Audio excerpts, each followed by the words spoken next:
Gracias por detenerte a escuchar este sermón. Antes de comenzar, ¿podrías tomarte un momento para darle me gusta a este video y suscribirte a nuestro canal? Esto le ayuda a YouTube a compartir este video con más personas que necesitan oír la palabra de Dios, como tú y yo. Apreciamos mucho que te tomes el tiempo de hacerlo. Gracias. También, por favor, échale un vistazo a la descripción del video para un enlace y ver toda nuestra playlist de sermones en español. Nuevamente, muchas gracias y que Dios te bendiga.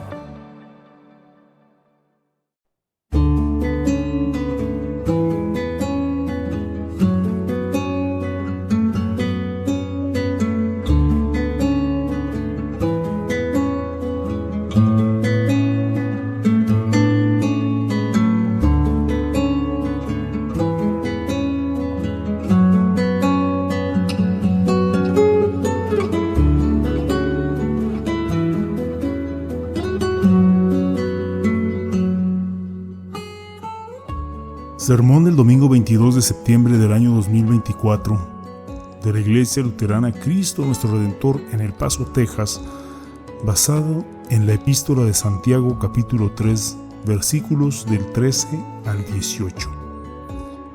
¿Quién es la persona más sabia que conoces? Me interesa conocer tu respuesta porque probablemente revelaría qué es lo que en tu opinión consideras que hace sabia a una persona. Para la mayoría podrían ser las experiencias de la vida las que hacen más sabia a una persona, porque cuantas más experiencias haya tenido, más sabia será gracias a ellas. Para otros podría ser la edad, porque cuanto mayor edad tiene una persona, pues más sabia es por la cantidad de años que ha vivido y porque habrá tenido ya muchas experiencias también en su vida. Para algunos más puede ser su grado académico, su nivel académico, porque pensarán que en cuanto más elevado sea el título de alguien, más sabia es la persona desde el punto de vista de su educación académica precisamente. Y para algunos de ustedes podría ser la capacidad de expresión oral, porque cuanto más elocuente es una persona, más sabia es para transmitir su punto de vista. Todos esos ejemplos podrían ser definiciones de sabiduría. Pero no es así como Dios define la sabiduría. Escucha cómo Dios define la sabiduría en Santiago 3, versículos 13 al 18. ¿Quién de ustedes es sabio y entendido? Demuéstrelo con su buena conducta y por medio de sus actos por medio de actos realizados con la humildad propia de la sabiduría. Pero si ustedes abrigan en su corazón amargura, envidia y rivalidad, no tienen de qué presumir y están falseando la verdad. Esta clase de sabiduría no es la que desciende de lo alto, sino que es terrenal, estrictamente humana y diabólica. Pues donde hay envidias y rivalidades, ahí hay confusión y toda clase de mal. Pero la sabiduría que viene de lo alto es, ante todo, pura y además pacífica, amable, benigna, llena de compasión y de buenos frutos, ecuánime y genuina. Y el fruto de la justicia se siembra en paz para los que trabajan por la paz.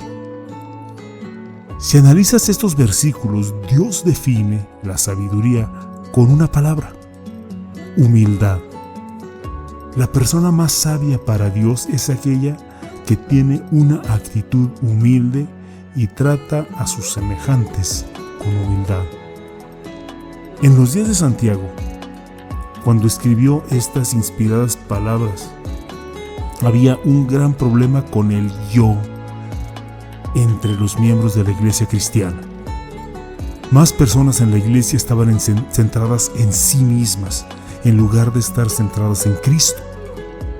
Más personas reflejaban el carácter del mundo en sus vidas, en lugar de reflejar el carácter de Dios en sus vidas. Y más personas vivían para su propia gloria, en lugar para dar gloria a Dios. Y esto no solo afectó a la iglesia cristiana, sino que también afectó a los matrimonios cristianos y a las familias cristianas dentro de la iglesia.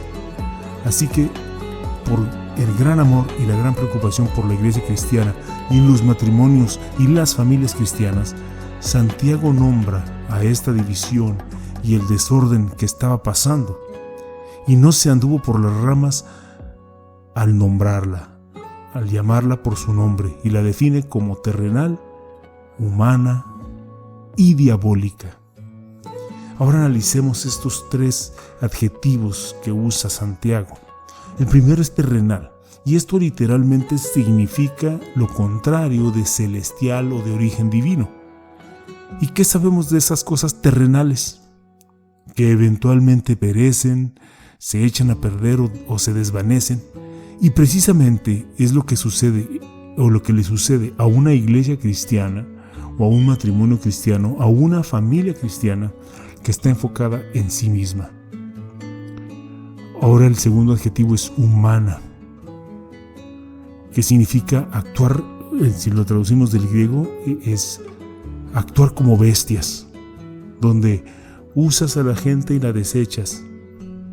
Y esa no es una imagen muy bonita, pero ese es el rasgo de aquellos que se preocupan por ser siempre el número uno en todos aspectos. Y el tercer adjetivo es el más fuerte, es diabólica, que significa literalmente parecerse y o comportarse como un demonio, y que es una descripción exacta de alguien que está lleno de egoísmo y de soberbia. Es un eufemismo decir que actuar así, tratar así a los demás, es ser todo menos ser sabio. Es ser malvado, ser desordenado, ser destructivo. Pero ¿cuántas iglesias cristianas, cuántos matrimonios cristianos, cuántas familias cristianas han sufrido o están sufriendo este mal, este desorden y esta destrucción a causa del egoísmo y del orgullo o la soberbia? Santiago lo expone y llama al arrepentimiento a esas personas. Y para nada es lo que debemos ser como cristianos, como creyentes en Cristo. Quiénes somos y cómo actuamos está centrado y enfocado en la sabiduría de lo alto. En el versículo 17 llama a esta sabiduría precisamente así, que viene de lo alto, o sea, que viene del cielo. Amados hermanos en Cristo, la sabiduría que viene del cielo, por encima de cualquier otra sabiduría, es Cristo mismo. Escuchen esta palabra de 1 de Corintios. El mensaje de la cruz es ciertamente una locura para los que se pierden, pero para los que se salvan, es decir, para nosotros, es poder de Dios, porque Dios no permitió que el mundo lo conociera mediante la sabiduría, sino que dispuso salvar a los creyentes por la locura de la predicación. Los judíos piden señales y los griegos van tras sabiduría. Pero nosotros predicamos a Cristo crucificado, que para los judíos es ciertamente un tropezadero y para los no judíos una locura. Pero para los llamados, tanto judíos como griegos, Cristo es poder de Dios y sabiduría de Dios. Ahora pregúntate, ¿por qué la cruz, o sea, Cristo crucificado, por qué es locura y necedad para el mundo? ¿Por qué el mundo no sabe realmente quién es Cristo? Porque el centro y enfoque de la sabiduría del mundo es todo acerca del yo. Es egocéntrico y farisaico. ¿Y qué palabra resume el egocentrismo y la justicia propia? Soberbia u orgullo. Pero el centro y enfoque de la sabiduría de Dios es todo acerca de la cruz de Cristo. Es el centro y la sabiduría es desinteresada, es una persona, un ser humano desinteresado y sacrificado, que se sacrifica. ¿Y qué palabra resume lo que es desinteresado y abnegado en este caso? La palabra es humildad. Si Cristo hubiera llevado y vivido según la sabiduría del mundo, ¿habría muerto en la cruz por tus pecados o por los míos?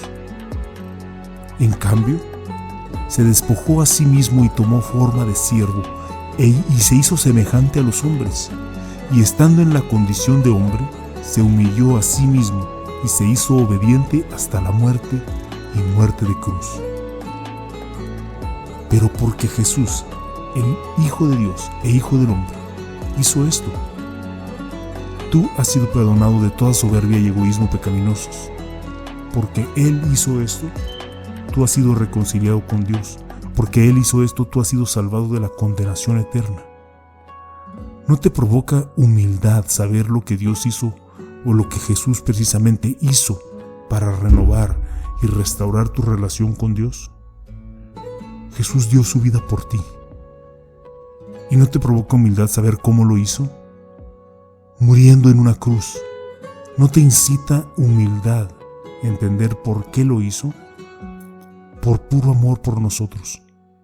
Amados hermanos en Cristo, por lo que Jesús ha hecho por todos nosotros, formamos parte de algo más grande y mucho mejor que el yo.